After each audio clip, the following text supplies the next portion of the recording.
സങ്കീർത്തകൻ പറയുന്നു, കർത്താവ് എന്റെ കൂടെയുള്ളതിനാൽ ഞാൻ ഭയപ്പെടുകയില്ല.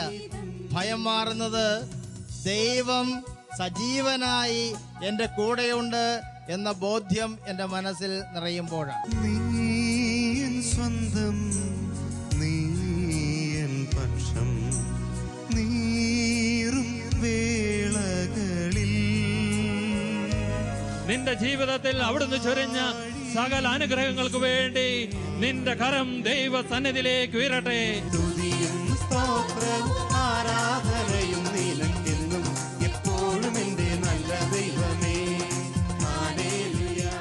ഒരു അപ്പൻ, അമ്മ, ഭാര്യ, ഭർത്താവ്, മക്കള് ഇവർ വല്ലപ്പോഴും ഒക്കെ ഒന്ന് അവനവനെ കുറിച്ച് ഇങ്ങനെ ചിന്തിക്കുന്നത് നല്ലതാണ്. എൻ്റെ ഈ വീട്ടിലെ സാന്നിധ്യം, എൻ്റെ ഈ ജീവിത ശൈലി ഇത് മറ്റുള്ളവർക്ക് സന്തോഷം നൽകുന്നതാണോ ദുഃഖം നൽകുന്നതാണോ? ഈ കുടുംബത്തിന് സമാധാനവും സന്തോഷവും എൻ്റെ വരവോടുകൂടി തീർന്നു പോയോ? സ്വീകരിച്ച